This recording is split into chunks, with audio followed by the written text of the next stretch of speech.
have any agendas. I didn't get around to making copies. Hold on. She not getting them with her sunshine list. Yeah, she did.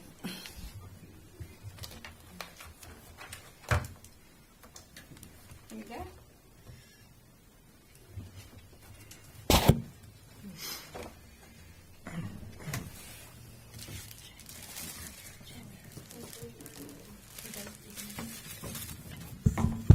Good evening and welcome to tonight's board meeting here in Landis, North Carolina. I would first like to welcome anybody who may be watching or going to tune in later. We appreciate you coming in and coming to our meeting. Tonight we will stand, we will have a moment of silence, and then we will say the Pledge of Allegiance. So if I could ask everyone to please stand.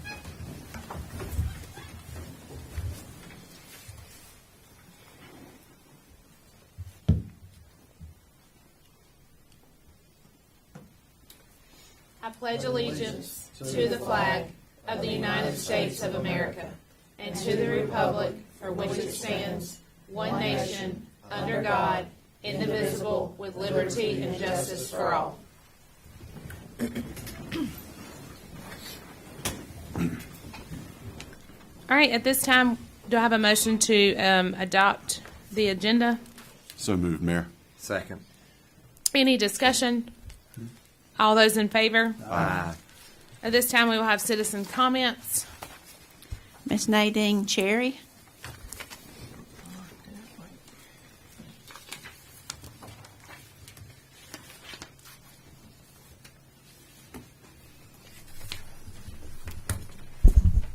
Nadine Cherry, 410 West Garden Street. It is getting very interesting in the town of Landis. One thing I would like to mention is the fact pigs, hogs are being allowed to roam the streets of Landis. There were pictures, video taken of the potbelly pig walking near Mayor Smith's property, and Alderman Sells taking a video of the pig on the sidewalk on the side of the swimming pool that was posted on the Landis News and Current Events Facebook page. I would assume you called animal control to report this and to get the problem corrected. I myself, after seeing the pig on the loose, called animal control on Tuesday of last week, and on Wednesday I called myself and reported it. Later that afternoon, the animal control officer called me and said she was at where I had reported. I went and met with her and showed her where I had seen it. Since then, I have not had any more contact with her. I am truly disappointed that while attending the town event held yesterday at Lake Collier Wilderness Park for the Santa event, Dean Beck came flying up on the gator and told me I could not park there due to the possibility of my vehicle getting stuck. I then told him I didn't see any signs stating no parking. Then I believe he stated that was his fault. Yes, I did move my vehicle to elsewhere. As I have said before, this town is not ADA compliant. I also talked to Jessica about an issue, and it just so happened that Alderman Collier and Alderman Overcash were standing with Jessica and heard every word I said to her. Oh, by the way, right behind my house, there are animals such as a goose, ducks, a pig, and maybe other animals that are not allowed to be kept in the town of Landis. I would like to know what will be done about this. Lastly, I would like to see every town official, town employee, and anyone else connected with the town of Landis to have to take ADA training, and this training to be done with Samantha Nevins of Disability Rights and Resources, which the office is located in Charlotte. I want to I want you to think about what I have said tonight, and I wish you a Merry Christmas and a Happy New Year. That's Next. all. We don't have anyone else signed up. Perfect. Moving on. We will go to swearing in of Alderman Coyer and Alderman Overcash. I will start with, let's see, Mr. Coyer.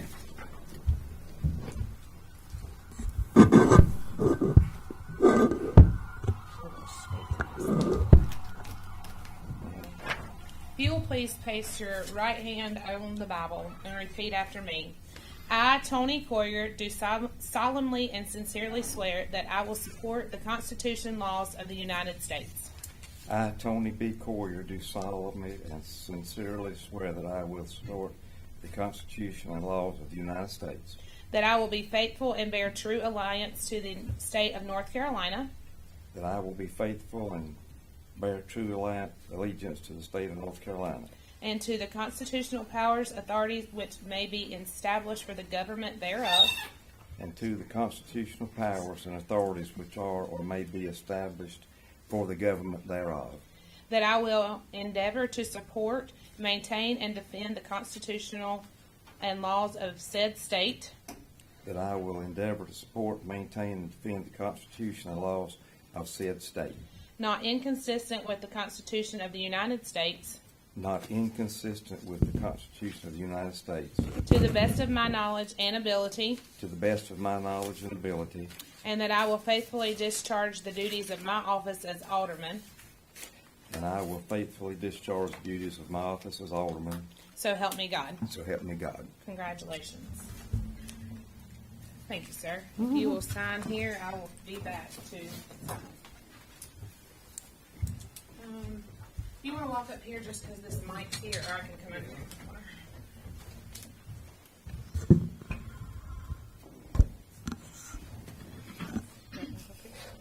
Okay. Right hand, sir. I, Daryl Overcash, do solemnly and sincerely swear that I will support the Constitution and laws of the United States, I, Daryl Overcash, do solemnly and sincerely swear that I will support the Constitution and laws of the United States, that I will faithfully bear true allegiance to the state of North Carolina, that I will be faithful and bear true allegiance to the state of North Carolina, and to the constitutional powers and authorities which are and or may be established for the government thereof, and to the constitutional powers and authorities which are and may be established for the government thereof, that I will endeavor to support, maintain, and defend the Constitution and laws of said state, that I will endeavor to support, maintain, and defend the Constitution and laws of said state, not inconsistent with the Constitution of the United States, not inconsistent with the Constitution of the United States, to the best of my knowledge and ability, to the best of my knowledge and ability, and that I will faithfully discharge the duties of my office as Alderman. and that I will faithfully discharge the duties of my office as Alderman. So help me God. So help me God. Congratulations. Thank you. Can you sign, please? No, it don't matter.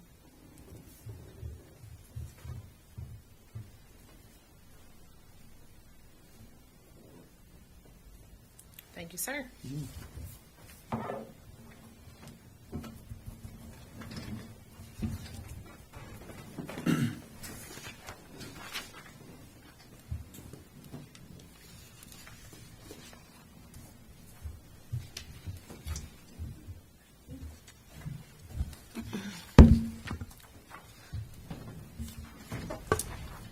At this time,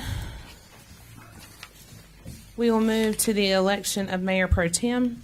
That is just appointed by us as the board. Correct. I make a motion that we appoint Ashley Stewart as Mayor Pro Tem. I second it. Any discussion? All in favor? Aye. Number 9. Mayor, if we can, we don't have our representative here from the audit firm yet. If we can just bypass that until she arrives, that would be great. Okay. So we're gonna. All right. We will move to number 10.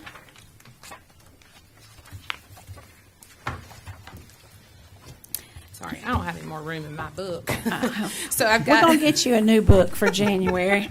We appreciate that, huh? They getting full. Yeah, they're getting Yeah. full. Yeah. So, consider appointment of the Transportation Advisory Committee and Technical Coordinating Committee members for the Cabarrus Rowan Planning Organization.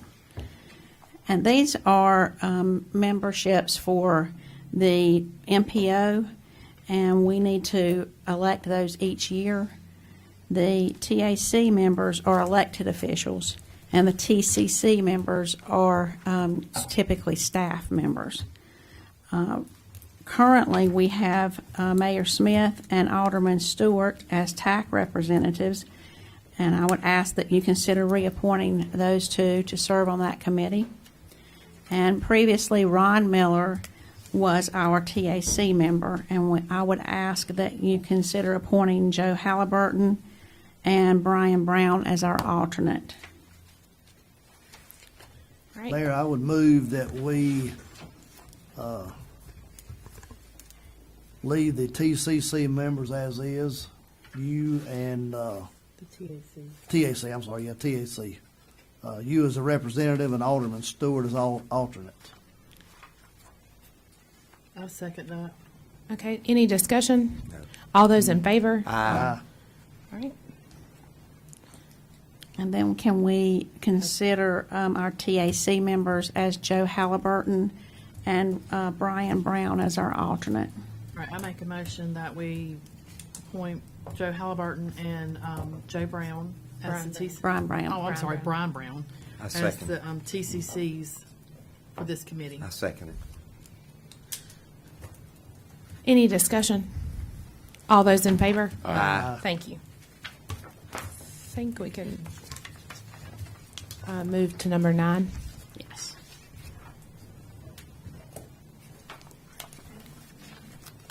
Do you want to put your application on? Okay. I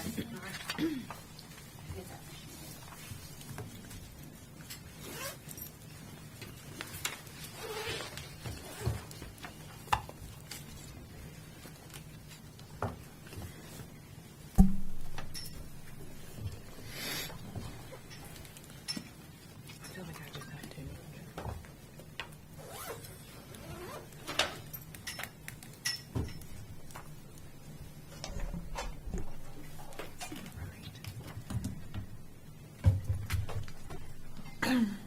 Good evening, everyone. Good evening. While she's getting that set up, I thought I'd go ahead and introduce myself. My name is Tanya Thompson. I'm an audit manager at Martin Starnes and Associates, and we were your auditors for the fiscal year, June 30, 2021. And I am here tonight to present the results of that audit to you.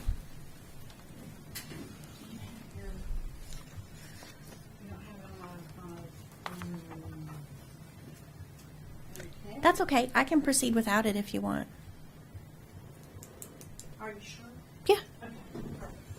I think our board members have a copy, Okay. and most of it will be self-explanatory to our sunshine list also received a copy, and they make up most of our. Okay.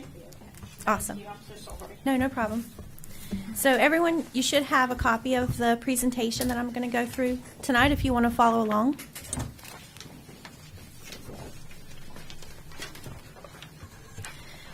First of all, I want to thank you for the opportunity to be your auditors. This is our first year as the auditors of the town of Landis. Thank you. We welcome you. Thank you very much. So I always start with what I think is the most important thing, which is our opinion, because that's why you hire us, to give you an opinion on whether your financial statements are fairly stated. And I'm happy to say we did issue an unmodified opinion, which means that it is a clean opinion, that we feel like the financial statements that are presented to you are consistent with generally accepted accounting principles.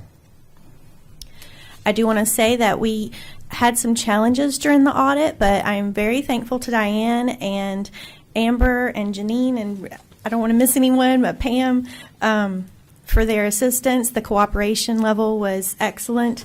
Anything that we asked for was provided. And just to that point, the fact that the audit was filed on time, says something about the ability to get the audit done. Is I consider an audit a partnership between the auditor and the auditee, so we both have to kind of do our parts in order to get it done. We appreciate that it was submitted on time as well. Awesome, thank you. So it has been submitted to the LGC, but the current status is it's awaiting approval, and that's why you don't have the official bound copies in front of you. You have been provided the same copy that was submitted to the LGC. I don't anticipate any changes, but there's always the chance that the LGC will come back and say, you need to do this differently. So we always wait until we have that final approval from the LGC, which honestly I was hoping I would get today. It could be any minute now at this point because it's been several weeks since it was submitted, but they did send out an email today saying that they have patience with them in their process. So first of all, I just want to go through a summary of your general fund, your major revenues and expenditures. So in your general fund summary, if you look at that slide number 3, you can see that overall, your revenues, which are the tan color, and the expenditures, which are the maroonish color, if they're in color. Are they in color, Dan? Okay. Those both went up considerably from the prior year. Expenditures actually went down, revenues went up. And I'm going to explain the individual components of that as we go through the slide. So if we look at the top 3 revenues of your general fund, you'll see the property taxes make up about 48% of your revenues. Unrestricted intergovernmental revenues, and that's mostly your local option sales tax, makes up 31%. Sales and services make up 11%, and then the remaining 10% are other, like some restricted funds such as Powell Bill, other federal and state grants if you have any, and investment earnings, things like that. So I'm going to focus on those top 2 because those really are the 89% of all of your revenues come from those top 2 sources, which are ad valorem taxes. So if you look at slide 5, you can see from 19 to 20 you had a pretty considerable increase of $291,000, or about 20%. That was due to a revaluation in that year and also new construction. If you look from 20 to 21, you'll see another $67,000 increase, which is about 4%, and that's due to economic growth, additional construction during the year. For your unrestricted intergovernmental, and again, that's mostly your local option sales tax, was pretty consistent from 19 to 20 at just over $1 million, and in 21 it was $1.2 million. And that 20% increase of about $201,000 is because of the state shared revenues, which were across the state. That sales tax really skyrocketed. Unintended consequence of the pandemic.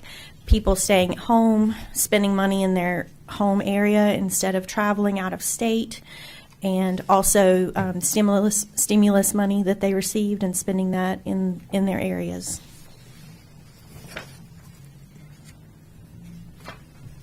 So next we'll talk about the expenditure side. So your top 3 expenditures for fiscal year 21 were public safety at 42%, debt service at 23%, and general government at 12%.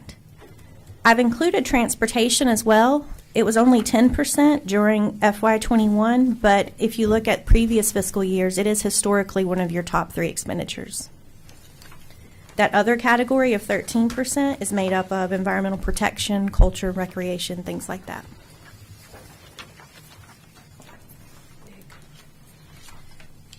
So to look at your general governmental expenditures a little more closely, you can see from 19 to 20 there was a jump, and that was due to both staffing and legal costs from that year. Those carried over into 2021 as well, so that is consistent with the prior year. If we look at public safety expenditures, they're fairly consistent from year to year. This year was $1.6 million for public safety. Now, debt service is an interesting slide. It's a pretty big spike from 19 to 20. and then again from 20 to 21. And this is why debt service ended up in your top three this year. That $895,000 on debt service was due to the board voting to pay off some debts early, and also there were some balloon payments that were scheduled to come due during that time.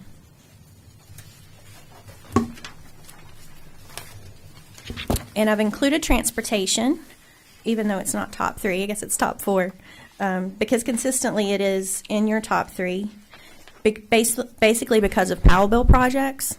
So in 19 and 20, you had some considerable Powell bill projects going on, the street resurfacing.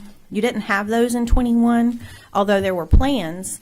You are on a waiting list with or you were. I'm sure there's some update on that in FY22, but at the time, those had not been done yet, and that's why the drop. All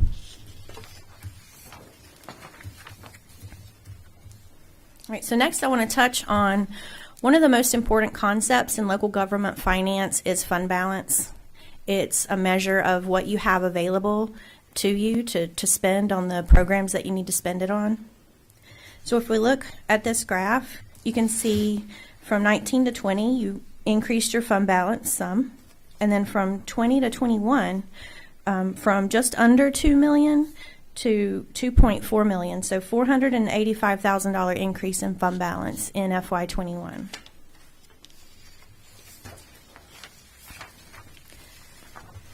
So that's your total fund balance. Another way to look at fund balance is the concept of fund balance available. This is actually a statutory calculation that says, well, you have this total fund balance, but how much of that is actually available that you can spend in the next fiscal year? So to do that calculation, we take that total fund balance, we back out the non-spendable, that's things like inventory and prepaid expenses. You can't use inventory to pay your bills, so it's non-spendable. The stabilization by state statute, that's a statutory calculation that the state says you can't spend that because you didn't have it. It's mostly consists of receivables at year end. He said, well, if you didn't actually have it in your hands on June 30th, it was receivable, it was owed to you, it's included in your financial statements, but you can't spend that. So that's backed out as well. And that leaves an available fund balance of $2,070,898 at June 30th. Now, if you compare that number to the same calculation last year, FY20, it was just under 1.6 million. So that increase in fund balance that you had carries over into your available fund balance. You had a total increase of $484,000 in your available fund balance.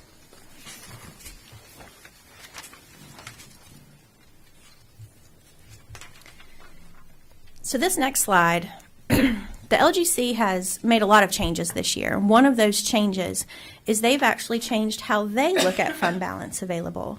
And they have started backing out Powell bill. Because just like with Landis this past year, Powell bill expenditures can go up, or they can be nothing. You can accumulate those funds over several years and then spend them all in 1 year. And that can really skew when you're looking at your fund balance. If you've got a giant Powell bill reserve sitting there, compared to a year when you have nothing, it's going to make your fund balance available look very different year to year. So to kind of smooth that out, they've started looking at that same number we just looked at, but backing the Powell bill out of it. So this slide represents how the LGC is looking at your fund balance now. So 2019, you can see it was that red number are your expenditures. The tannish number is your fund balance available. And they look at that as a percentage. How much fund balance do you have as a percentage to cover those expenditures? So you can see 19 to 20 to 21, you've had some growth in your expenditures, but you've had a consistent growth in your fund balance available and that percentage. So everyone probably knows the 8% rule. The LGC has always said your bare minimum fund balance percentage is 8%. That means you have enough funds on hand for 1 month of expenditures. They have actually updated that guidance this year and broken fund balance available down based on the expenditures in your general fund. So your category is units with general fund expenditures less than 10 million. So they're going to compare you to other units of that similar size and say, well, for you, What they would like your goal fund balance to be is 34%. Now, other units in that same benchmark group, their average is about 63%. But if you look at your fund balance percentage, from 19 it was 17%, 2020 it was almost 34%, and 2021 it was 45%. So you're still less than your peers at the 63%, but you are over what the LGC considers where they would like you to be at 34% now. And I know that's taken some work. That's been kind of a focus to say, well, we need to replenish our fund balance. Any questions on any of that before I go to the enterprise funds? So just a few key information on your enterprise funds. I've combined your water and sewer funds. And if you look at those operations, you'll see you had positive cash flows of $544,000. Your total net position, and that's the enterprise fund equivalent of fund balance, was over $9 million. The amount of that was unrestricted was about $2 million. The difference there is the enterprise funds have a large investment in the capital. So those funds, or that fund balance you have available, you have it, but it's not spendable. It's invested in capital. The positive net change in your net position was almost $241,000. And this last number here, this quick ratio, is a very important number that the LGC is looking at closely. They want units that, utility operations, to have it at a minimum a 1 there, which means you have just enough current assets to cover your current liabilities. So you are good at 7.61. I do want to note that your water and sewer change in net position does include $479,000 that was transferred in from other funds.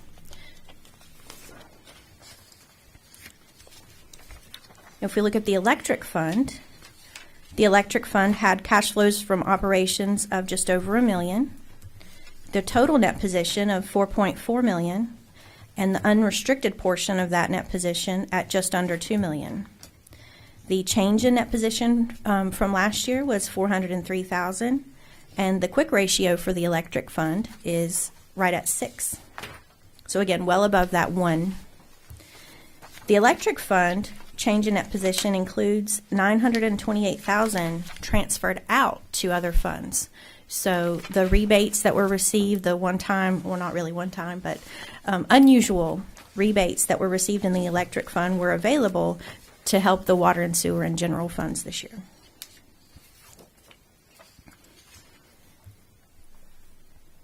All right, so slide number 17, we're going to talk about this new concept from the LGC this year called performance indicators and key performance indicators of concern. You do have a couple of performance indicators that the LGC is going to require a response to. In the past, the LGC has mailed out letters based on the audit. You're not going to receive a letter this year from the LGC.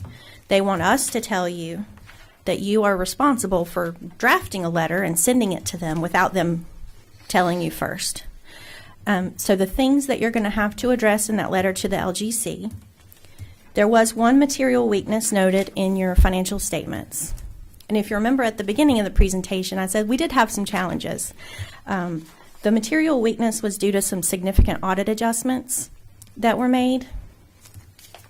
This means that the auditors had to make some corrections in order for the financial statements to be fairly presented, sufficient enough that we considered it to be a weakness in your internal controls. And that was due to the finance turnover and things like that. I think at this point, that's going to be a fairly easy one to not repeat next year, because you're going to have the staff. Also, the auditors come in twice a year. We come in before year end and we come in after year end. So when we come in and we make that interim visit, we can assess the situation there and make sure that you're on track to not have those audit adjustments next year. That is the only finding that we had in our audit, and you will have to respond to that in your letter to the LGC. The other item noted there are transfers into your water and sewer fund and transfers out of your electric fund. This is not a finding. You did not violate anything, but the LGC flags these transactions because they want you to write to them and tell them, what are you funding? Why are you doing it? Is it something that you are going to do on an ongoing basis, or was it a one-time thing? They just want an explanation. So 60 days from the date of this presentation, which I believe is January 6th. That's not January. February. Oh, I was thinking of the presentation date. February 13th or so, since today's the 13th. You will be required to submit that letter to the LGC. That correspondence will need to be signed by a majority of the board members, the town manager, and the finance director.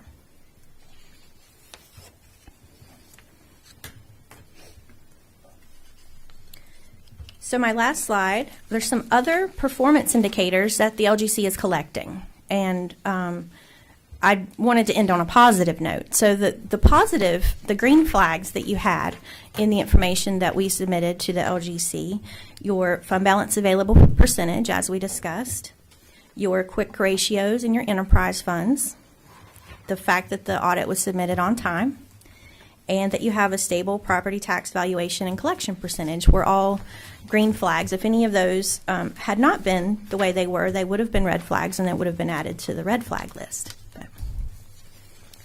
But it was all good. That's all I have for everyone. If you have any questions, I'm happy to answer them.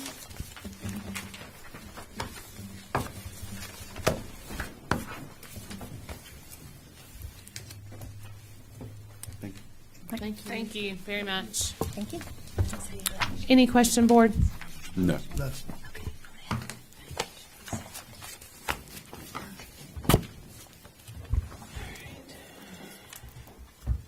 Give me just a second.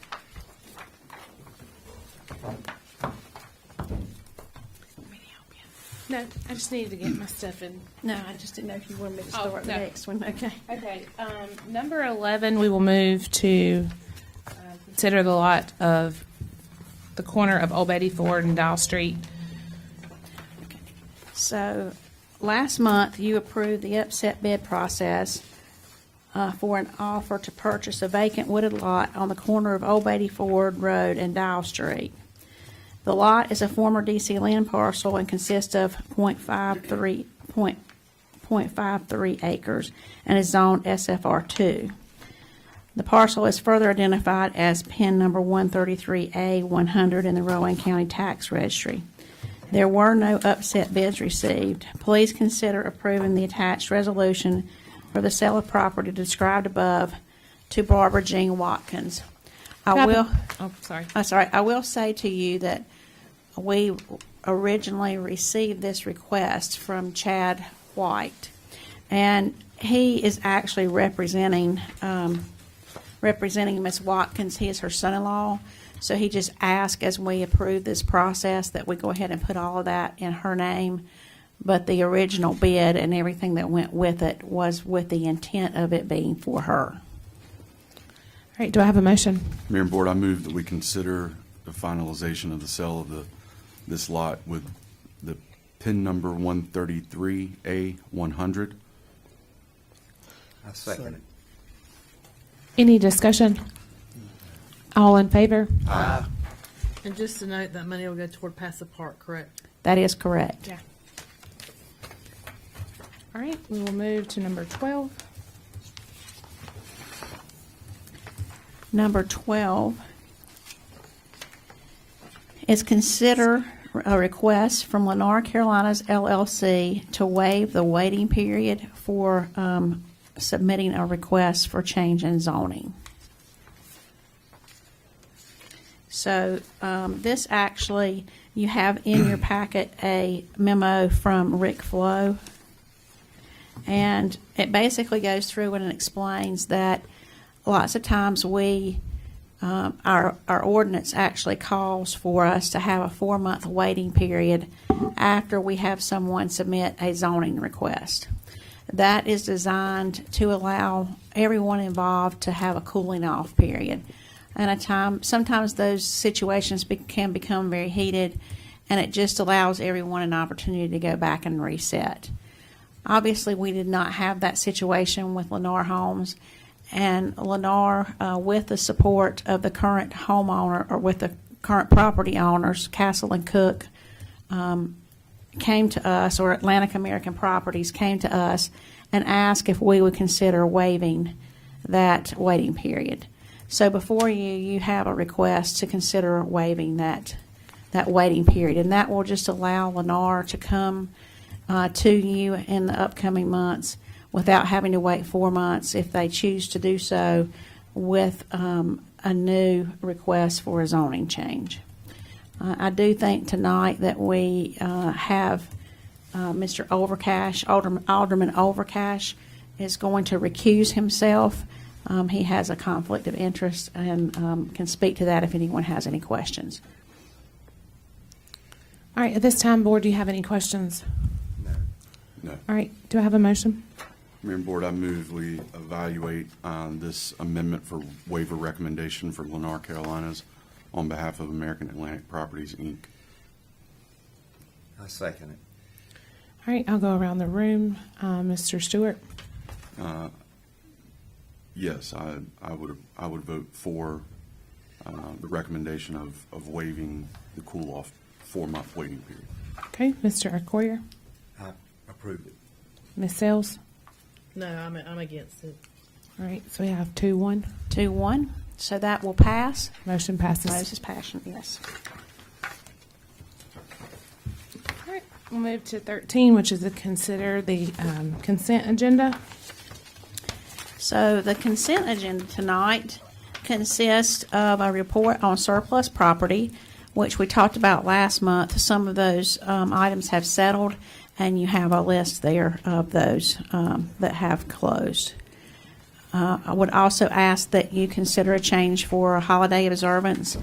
According to our personnel policy, we would typically observe any holiday that falls on a weekend on Monday. However, New Year's Day is on Saturday, and I thought that our employees would enjoy having New Year's Eve off as opposed to the following Monday. We also are asking that we close Town Hall for 2 hours for our Christmas lunch and celebration. I've also enclosed the information for our copier providers. We have had a change in that's going to have a significant change or a significant savings for us over the upcoming years. That information we talked about and approved in a straw poll, but I wanted to include that information for transparency. We also have a budget amendment number 6, which basically records the revenue of project that we are finishing out on our AIA, where they mapped all of our information for us. That project has closed. We just did not record that revenue coming in and going out. So that takes care of doing that for us. Wanted to also remind everybody that we will be having our next Passive Park Committee meeting on January the 6th at 5 p.m. at the future site for Passive Park. We're excited that committee is moving forward. They will be meeting with our architect at that point and starting the process of finalizing our site map for that. Also enclosed in your consent agenda are reports, your finance report and your manager's report. Right. Do I have a motion to accept the consent agenda? Mayor and Board, I move we accept the consent agenda as presented. I'll second that. All in favor? Aye. Thank you. We'll move to number 14. Number 14 is consider a change to the personnel policy for longevity pay. And in the past, we have not defined, or our personnel policy actually provided longevity pay for both our part-time and our full-time people. We looked at what is common within North Carolina and within the league. And most folks only do a full-time for longevity. It would also mean that some of our part-time folks would maybe even get more in their longevity pay than they would get and that they would make with us in a year. So we're just asking that we change that personnel policy to only provide longevity pay for full-time associates. Do I have a motion? I make a motion that we accept the personnel policy for longevity change for full-time employees only.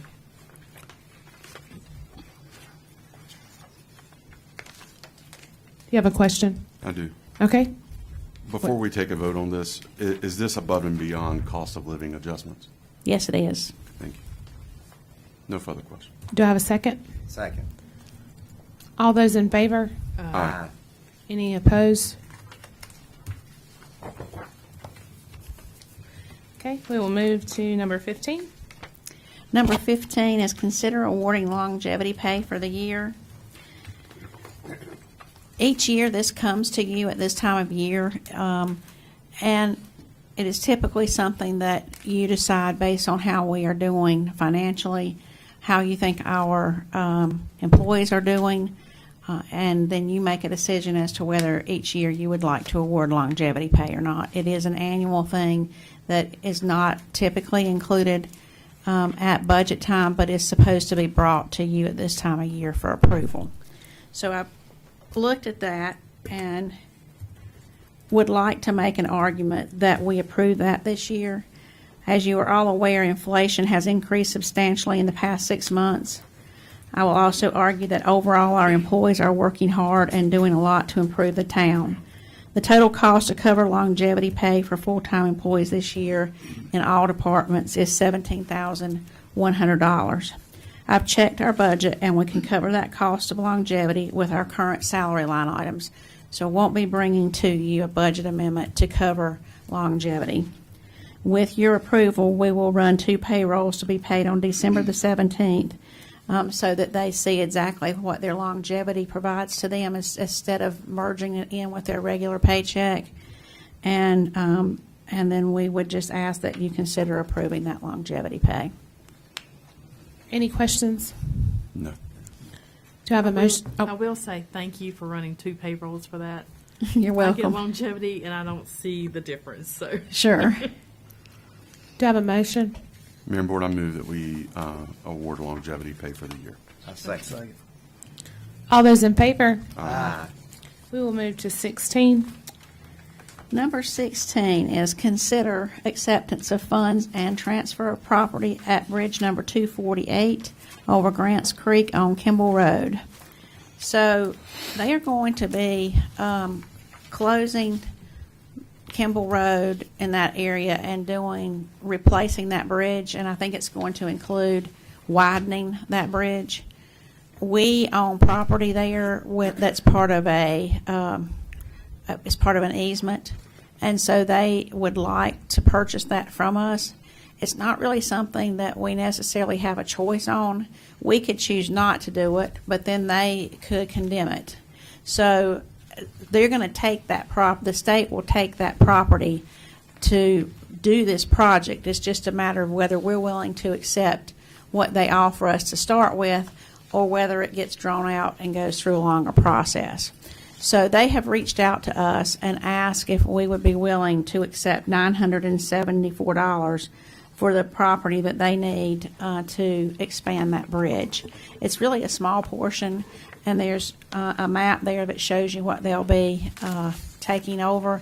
It's not something that I think is going to hinder us or cause any problems, but the bridge being widened and improved will make a significant difference for us. So I would recommend that we accept those funds from the state and support them any way we can to get that done as quickly as possible. Where will that money go back into? It will go most likely, I mean, we can put it anywhere you would like for it to go, but we do have a other revenue line item where it just goes for things like this that come in throughout the year that we didn't Right. budget or anticipate. So we won't necessarily add that to it'll just be an excess revenue as opposed to funding some expense. Right. Okay.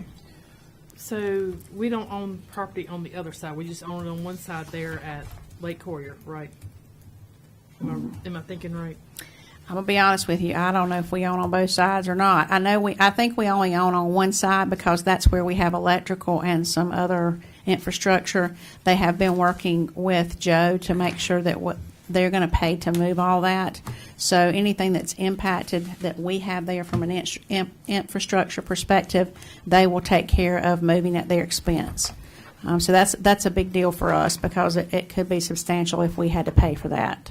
When I asked, I think the library owns the other side. So would they take the same amount on the Probably, libraries? Okay. yes. So I don't know for sure, but I would guess they will take the Okay. same amount on both sides. So it won't affect like the lake or that little Or the pond dam. area? Yeah. It won't affect any of No, that? no. That's Okay. my first Will question it, too. will it interrupt access from the parking lot side?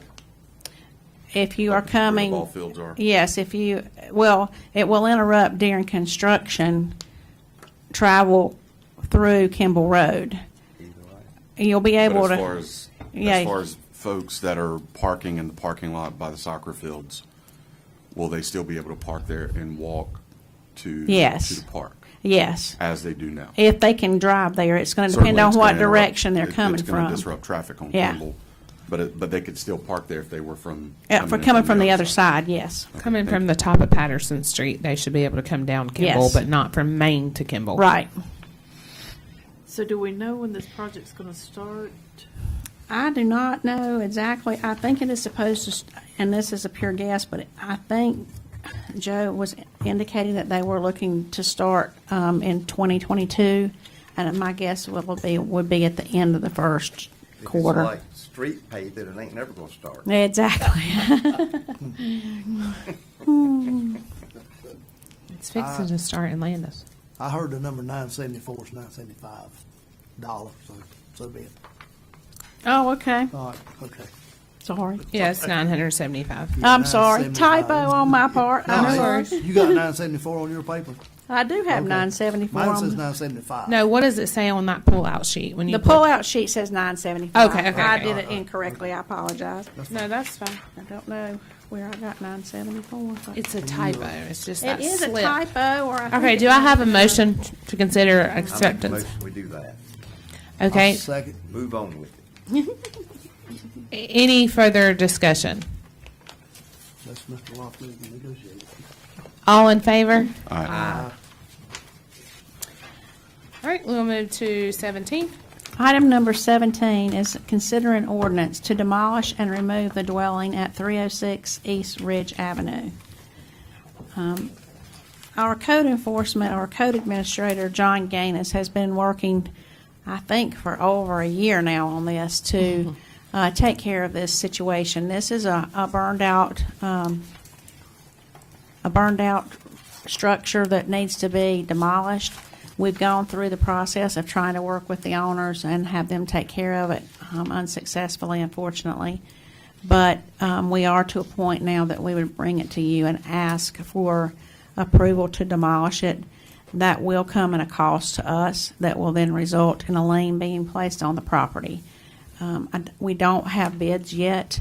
With your approval, Mr. Gaines will go out and solicit 3 bids, and we'll go with the most cost-effective one of those.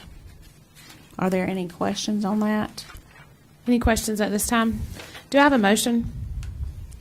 I have a few questions. Okay. Okay? So we don't know at the current moment, because we've not gone to procurement, we have no idea what funds will be allocated or have to be, what kind of cost we'll have. If you don't mind, refresh my memory from our budget. How much was budgeted towards code enforcement? How much has been used thus far? Will we have to have a budget amendment possibly to cover that? It is possible you will have to have a budget amendment to cover it. I think that, and this is a total guess on my part because I did not bring my budget with me, but I thought that we budgeted $40,000 in expenditures for planning and zoning expenses of this nature. That would be when we have to pay to clean up a lot or something of that nature. I think that seems right. But Can Can our public safety team not use this as a fire exercise? I Versus talked having a about- private contractor coming in I and talked- charging us to remediate the property? I actually talked to Mr. Gaines about that. It would be my recommendation that we move toward having a demolition team come in and do that because of the risk associated with having our public safety team use that for a fire training exercise. If we end up having any damage to neighboring structures, say maybe they're vinyl sided homes and they melt, or something unfortunate were to happen, we then take responsibility for any damage that was caused during that exercise. We also don't know the nature of whether there's asbestos or lead paint or anything like that in the structure. If we go with a demolition team, they assume all that hazard responsibility and take care of it for us. A few months ago, partial demolition was starting. Someone was doing. Who was that? The property owner? Yes. And he or she just decided to cease those operations. Correct. I think at one point there was hope that they would actually either tear it down and reconstruct something there, Or salvage it. They had plans at one point, and that's really why it's taken so long, because Mr. Gaines has tried to give them every opportunity to act on that.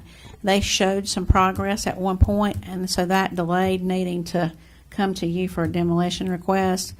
However, he is very thorough at setting appointments with them and asking them to make sure that they have every opportunity. This is a last-ditch effort. We really don't want to have to do this with property owners.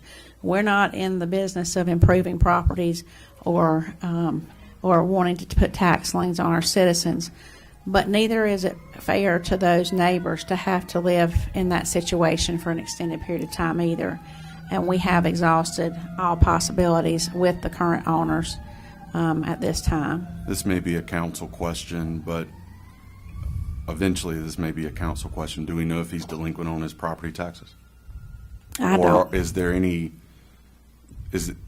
will we be able to collect against the lien if we place the lien on the property? Or are there any instances where we wouldn't? Well, it depends on who buys the property and how much they pay for it. My understanding of the way that operates is the county will do the tax foreclosure lien. And when we're talking about liens, I'm assuming what you're saying is that the expenditure made by the town, that would be attached as a lien to the property. I mean, and if you look at the property, if it's going to be demolition, then you're going to have to be looking at the cost of the lot. If you're doing a cost assessment or analysis, I'm assuming you would go look to see how much is currently owed in the form of taxes, how much you're going to be spending to demo the property, clean it up, and you go from there. But my understanding of we haven't had one here in Landis in a long time. As far as that tax lien, it just goes on the books. And until such time as they do the foreclosure, that's the only time you get an opportunity to collect your money. And really, anytime I have a situation where there's a forced sale, I want to make certain that the person who's forcing that sale understands that at some point you can't just sit back and hope you're going to get your money. You need to go in there and bid it up. So it may be that we find ourselves in that position. And, in light of all that, before you proceed with the demo, I'm assuming that he's going to give you some cost estimates. Yes, he will get a bid from 3 different contractors or demolition specialists too. And I know I've asked this question before, but I'm assuming that, the maintenance our maintenance department, they're not, are we saying they're not equipped to do that? If it No, comes this down- would be larger, because you're gonna have to carry all that material off. And we're gonna have to, I don't know the nature of what's in that, structure, whether it, contains asbestos or lead paint. If it does, that has to be hauled to Charlotte. Exactly. It don't go to our local land. Right, It right. has to go to Charlotte. So even if by majority we approve this adoption of ordinance to demolish and remove, we will, in subsequent meetings, hypothetically, in the next meeting, we'll have a cost presentation for the bids that were received, and we will have to approve it at that point, right? I mean, if it's 10,000 versus 50,000, that's a topic that I would think more on if it's on the 50 range versus the 10. So here. Or are we approving whatever lowest cost bid that comes into town hall? We're going to automatically go with that. Well, the request is to approve that. The hard part about all of this is the administrator cannot go out for bids unless he has permission to do so. And we have a budget, so typically if it comes in within that budget, it would be okay to go ahead and approve that. Sure. If you want it to come to you, then we can certainly request that. I think we will have to inform the bidders at that time. It's kind of hard to put something out for bid, have them put the time into producing their bid under the chance that it may not be approved at all. But I think if we inform them of that, I can ask Mr. Gaines to let them know that it will be required to come back to the board for approval of the expenditure prior to awarding, if you would like to do that. I personally would like that. I would too. I have no issue approving it now. My main concern is the expense that we're going to incur and tightening up or ensuring that whatever lien we place against the property, we can absorb back into our budget at some point in time without getting cut out in second or third lien position on a property. Sure. It's a long, drawn out. So, So I would also say to you, something to consider is, I think this is an opportunity for you as a board to set a precedent for your expectations of homeowners within the town. Sometimes it takes acting in a couple of situations to encourage people to realize that there is an expectation for property maintenance in our town.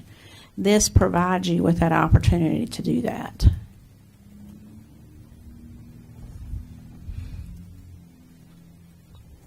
Mary, you were going to say something? I would suggest that we table it. I don't think that we have enough information. Maybe John could come in and give us a little bit more, and we could find out those questions that Mr. Stewart has asked. And we would know exactly what's in the budget for this. So 40 grand was what was budgeted for code enforcement. However, I don't know what's left. Like what's left. I think we've only spent maybe $750 for one lot cleanup. I don't think it was more than that. It may have been $500, but it was somewhere between $500 and $750 for one lot cleanup. That's the only thing that we have spent of that nature this year to date. My question on it would be, and I think Mr. Locklear answered it, if we do it and put a lien on the property, how long will it be till we get our money? Who knows? That's right. Isn't that the answer? Yep. Mr. Locklear? Yes. Who knows? That's pretty much the answer. And when you talk about setting an example, the one question I would suggest you look at is these properties in question, are they absentee landowners or are there folks who live here? What is their connection to the community? And I think sometimes you have folks who come in, they take possession of these properties for investment purposes. And of course, if things go south, sometimes they'll just walk away. And so I think you've got to look to see realistically, if you are going to be able to recoup some of your investment, and that's when you're cleaning up the lot, that's really what you're doing. Because if you're going to do anything with that property, you're going to have to get it to the point where you can start building back up. And I think Ms. Seifert's correct in saying that, you've got to set an example. But I do think we need to be careful moving forward as well.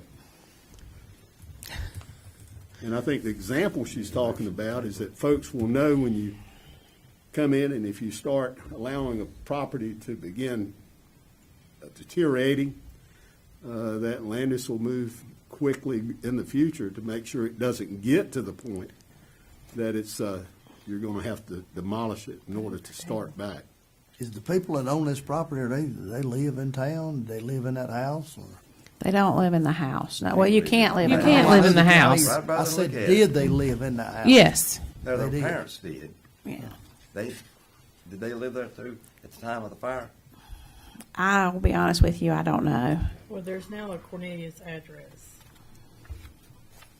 Yeah. It's in there. Lumpsford's owned it. I'm satisfied that demolition people will give him a bid on doing it without any problem. I would think. So I what? would if I was in that business. So if I could recommend that we move forward with receiving bids, and then we come back next month That would be all With- they're doing. with Yes. information on the Yes. bids and answering any Yes. additional questions. Yes. Okay, can we have a motion? Mayor and Board, I move that we move forward with the ordinance to demolish and remove the severely damaged and dilapidated dwelling at 306 East Ridge Avenue, and instruct town officials to go to procurement. Do I have a second? I second that. Any discussion? All in favor? Aye. At this time, we will go around the room for board comments. I'll start with Mr. Stewart. As the last meeting of the year, I just want to take a moment to thank all town employees, all departments, public safety, streets, public works, electric department. Also to all the citizens, we wish you, from myself and my family, we wish you a Merry Christmas, Happy Holidays. Look forward to another successful year in 2022. Mr. Evercash. I'd like to echo what Mr. Stewart said. Thank all the employees, staff for all their hard work. Saw the leaf guys come by the other day. The dude in the truck, he was doing pretty good. The other two guys that's a tough job. Those guys was dusty. I took them some Coca-Colas. They could rinse their throats out a little bit. But I'd like to thank them guys, the guys on the electrical crew, the tree lighting ceremony, parade. Last night was all, I think, a wonderful success. Had about 100 people come through last night over there, and the kids were ecstatic, and it was a lot of fun to see all that. All right, Mr. Coyer. I'd like to compliment everybody that works in town for doing a good job, and I'd like to say that the tree lighting ceremony, we heard comments from people who said they hoped the attendance would be double or triple next year. I think it will be. And the Whataburger truck sold out of food. They had to go get more food. It was so good for them. Well, good. All right, Ms. Sales. I want to thank everyone for the parade, the town employees for everything they did for the parade. I know it's a lot of work. And also for last night, that was a lot of work that went in over at the park. I want to thank the committee members for Pass the Park. I'm super, super excited. This is very near and dear to my heart for, just stepping forward and to be on this committee. And I'll look forward to 2022 as we start to make this project move forward. Also, I want to thank the citizens for their patience and understanding with the leaf machine being down and the power being out. I mean, the town employees did a fantastic job of getting the power back on the other night, what I understand. And they worked on a Saturday to get the leaves picked up. Thank you guys very, very much. And then, lastly, the leaves. Please do not rake your leaves into the road, into the curbing. It clogs the drains. And also, please do not put your leaves on the sidewalk. It blocks the sidewalks. Please do not do that. That's costs the town more time and money. And then from my family to yours, Merry Christmas and Happy New Year. All right, I will wrap it up. We want to thank everybody for viewing tonight. If you come back on, we wish you a Merry Christmas and a Happy New Year. Thanks to all the staff, employees here at the town of Landis. We truly appreciate you, and we hope you have a wonderful holiday season. Thank you. Do I have a motion to adjourn? So moved. Second. All in favor? Aye.